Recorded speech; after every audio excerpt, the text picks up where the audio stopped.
इस एक लेक्चर के अंदर आपको एक चीज बताने लगा हूं कि इतना बड़ा नंबर भी ले आओ, मतलब 6 डिजिट वाला भी, तो आपको कैसे पता चलेगा कि वो 2 पे डिवाइड हो रहा है, 3 पे हो रहा है, 4 पे हो रहा है, 5 पे हो रहा है, 6 पे हो रहा है, 7 पे होगा कि नहीं, विदाउट लिविंग एनी रिमाइंडर, या रिमाइंडर आएगा तो कितना आएगा।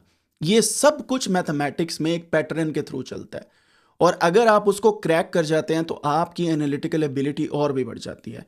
इस लेक्चर के अंदर एग्जैक्टली हम उस पर बात करने लगे हैं जिसका नाम है डिविजिबिलिटी रूल्स, यानी कि डिवीजन के रूल्स कौन कौन से हैं। मैं यहां पे पहले लिखता हूं डिविजिबिलिटी, मैं ऐसे तोड़ के स्पेलिंग लिखता हूं, रूल। डिविजिबिलिटी रूल्स हमें क्या बताते हैं, हम इनके बारे में पहले देखते हैं और फिर हम बात करते हैं कि डिविजिबिलिटी रूल्स जो हैं वो कितनी किस्म के होते हैं और क्या क्या चीजें जो हैं हमें वो ये बता रहे होते हैं। सबसे पहले, अब मुझे कैसे पता चलेगा कि ये वाला नंबर 2 पे डिवाइड होता है कि नहीं, कि ये इतना बड़ा नंबर 2 पे डिवाइड होने के बाद क्या कोई रिमाइंडर छोड़ता है या नहीं छोड़ता, रिमाइंडर। ठीक है, इसी तरीके से हमारे पास रूल्स बने होते हैं। वो कौन से रूल्स हैं वो भी देखते हैं हम।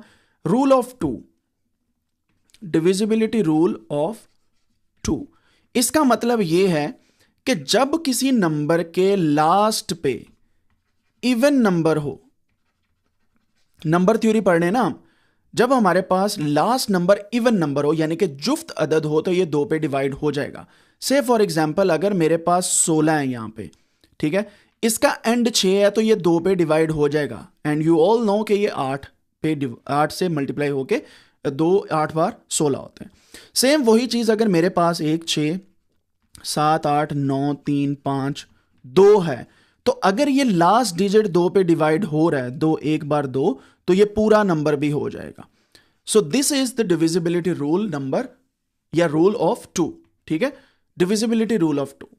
अगर हमारे पास अब डिविजिबिलिटी रूल ऑफ 3 देखते हैं, रूल ऑफ 3। रूल ऑफ 3 क्या है, बल्कि मैं साथ साथ आपको इंग्लिश में भी यहां पे लिख के दे जाता हूं ताकि यार आप इसको याद भी रखें साथ में कि किस तरीके से। यहां पे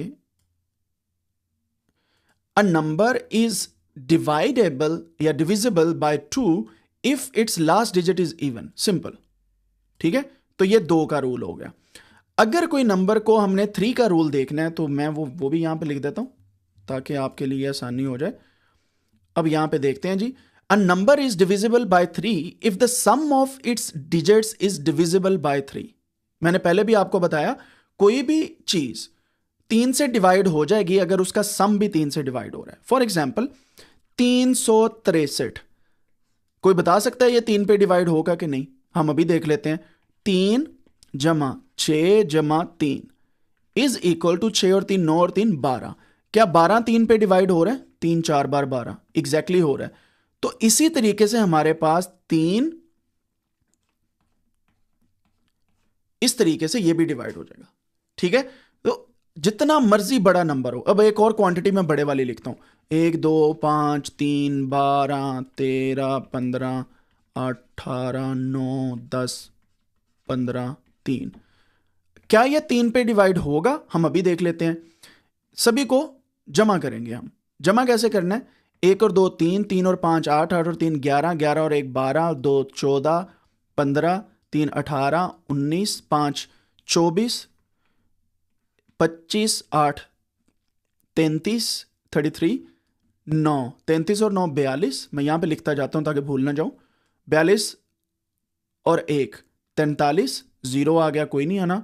फिर हमारे पास आ जाता है 1 44, 5 49 और 3 कितने होते हैं, 52। क्या 52 हमारे पास 3 पे डिवाइड हो रहा है?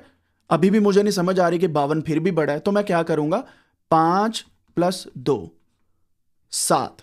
क्या 7 हमारे पास 3 पे डिवाइड हो रहा है, नहीं हो रहा, रिमाइंडर 1 आ रहा है। इसका मतलब ये नंबर भी 3 पे डिवाइड नहीं होगा। सो हमने क्या करना है, अगर आप गौर करें, हमने एक नंबर पे आना है, वो देखना 3 पे डिवाइड हो रहा है, अगर फिर भी वो बड़ा है तो हमने उसको भी छोटे में ले जाना है। सो ये डिविजिबिलिटी रूल होता है। अब आप कहेंगे कि यार इसको हमें करने की क्या जरूरत है, हमारे पास तो कैलकुलेटर्स मौजूद हैं। रुको जरा, सब्र करो, मैं भी आपको बताता हूं।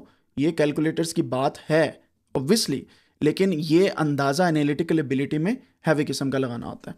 फॉर एग्जाम्पल यहाँ पे रूल ऑफ 4 मैं आपको पहले बताता हूँ। रूल ऑफ 4, रूल ऑफ 4 क्या होता है?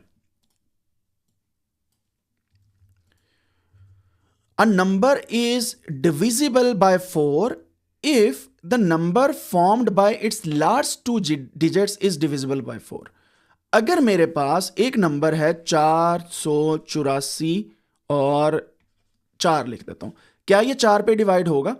अगर इसके last two digits is divisible bye 4। For example 44 क्या होता है 4 पे डिवाइड? 11 4 बार 44, तो इसका मतलब ये पूरा भी 4 पे डिवाइड हो जाएगा। लास्ट टू डिजिट उसके देखने। मिसाल के तौर पे मेरे पास एक और नंबर है, रैंडम नंबर मैं कोई भी लिखता हूं, 10 1 2 3 4 5 9 3 12 4। अब मुझे नहीं पता कि ये 4 पे डिवाइड होने के बाद मेरे पास कोई रिमाइंडर छोड़ता है कि नहीं छोड़ता। ठीक है, तो मैं इसके लास्ट वाले को 4 पे डिवाइड करूंगा। 4 6 बार 24।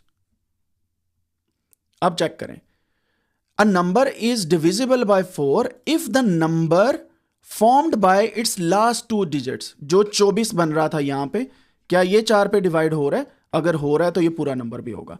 एंड दिस इज कॉल्ड आपका क्या नंबर? रूल नंबर या रूल ऑफ 4। इसी तरीके से रूल ऑफ 5 है, 6 है, 9 है, 10 है, and there are many other rules. तो रूल ऑफ 5 6 9 और 10 वो भी मैं यहां पे ऐसे उठा लेता हूं और आपको उसकी भी बात बताता हूं। रूल ऑफ 5 क्या कहता है, पहले तो उसको देखते हैं कि हमारे पास जो रूल ऑफ 5 है, ये सभी को पता है कि जब कोई डिजिट हमारे पास 5, अगर आखिरी डिजिट 5 पे डिवाइड हो जाए तो ये पूरा 5 पे डिवाइड हो जाएगा। सिंपल, ठीक है। अगर लास्ट डिजिट 5 पे डिवाइड हो जाए तो ये पूरा डिवाइड हो जाएगा। अगर लास्ट डिजिट 5 पे डिवाइड हो जाए तब भी, और अगर लास्ट डिजिट 0 हो तब भी। तो इसका मतलब है कि 10 का मतलब ये नहीं है कि 0 5 पे डिवाइड नहीं हो रहा। हमारे पास अगर 0 आ जाए या 5 पे डिवाइड हो जाए लास्ट वाला डिजिट, तो हम उसको बोलते हैं कि ये हमारे पास एक रूल ऑफ 5 है, यानी कि पूरा डिजिट हमारे पास या पूरा नंबर हमारे पास डिवाइड हो जाएगा।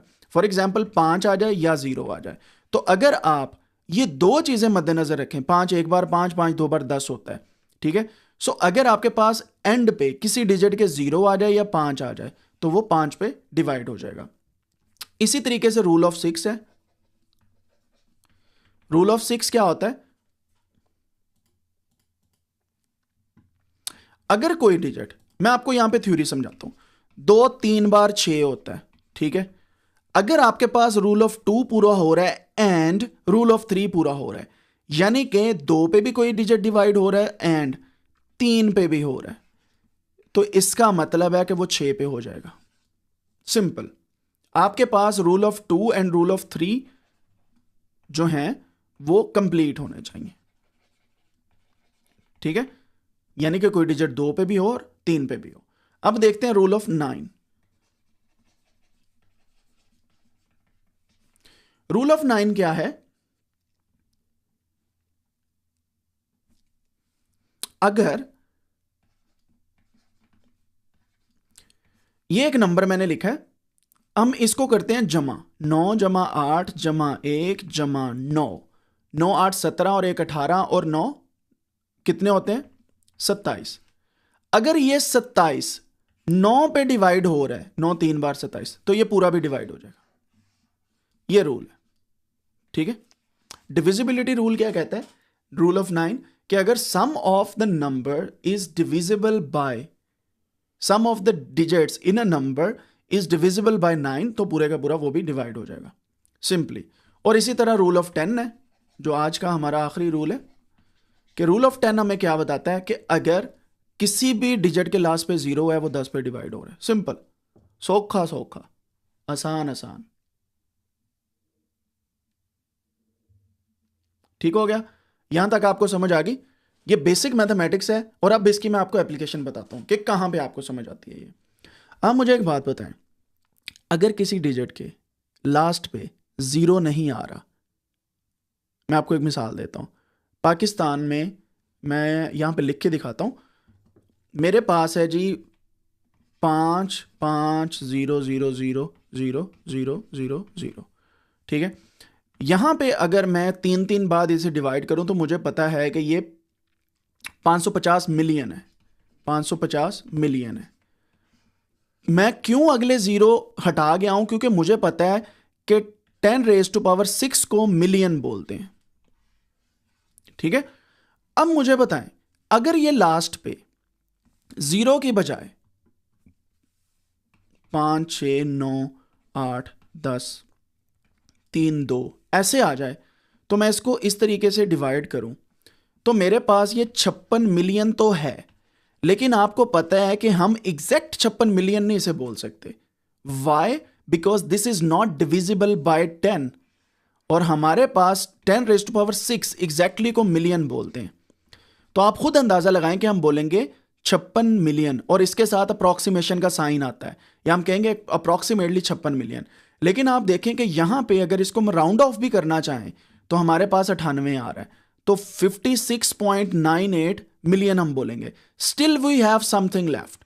और अगर ये बहुत क्रूशियल नंबर हुआ तो हम इसको मिलियंस में बोलते हुए भी थोड़ा सा देखेंगे कि हम इसकी डेसिमल वैल्यूज कितनी लेके जाते हैं, तो यहां पे भी डेसिमल का चक्कर आ जाता है। लेकिन नंबर थ्योरी में अगर आपको डिविजिबिलिटी रूल का पता है तो आप इंटीजर्स के साथ डील करते हैं, हमेशा इंटीजर्स का आंसर इंटीजर्स में ही आएगा। ये कभी नहीं होगा कि इसका डेसिमल में आंसर आने लग जाए due to this million points. ठीक है, हाँ, अगर यहां पे इस तरीके से आ जाएगा तो अगर बिलियन में लिखना है तो ये 5.5 बिलियन होगा। ठीक है, दिस इज समथिंग एल्स, लेकिन ये डिविजिबिलिटी रूल हमें ऐसे बताता है। तो वही चीज कि जब कोई चीज 2 पे डिवाइड होके कोई रिमाइंडर नहीं छोड़ रही तो हम उसको इवन कह रहे थे। इसका मतलब है कि हमें अगर डिविजिबिलिटी रूल ऑफ 2 पता हो तो हमें पता चल जाता है इवन नंबर क्या है और ऑड नंबर क्या है। ठीक है, सो ये भी मैटर करता है। फिर there are many other rules out there जो हमें आहिस्ता आहिस्ता डेटा साइंस के अंदर, ईडीए के अंदर हम देखने वाले हैं, खासतौर पे यूनिट्स को अगर मद्देनजर रखें। अगर मैं इसी को दोबारा से डेसिमल वैल्यूज के बजाय इसमें लेके आना चाहता हूं, फॉर एग्जांपल इसको मैं लिखता था 56.98 मिलियन। अगर मैं इसको दोबारा से करूंगा कन्वर्ट, इसी नंबर में लाना चाहूं तो ये मुश्किल हो जाएगा मेरे पास। कैसे? मैं जब भी 5698 लिखूंगा इसके बाद 3 डेसिमल पॉइंट हो गए, यहां से उठाया 1, 2, 3, 4,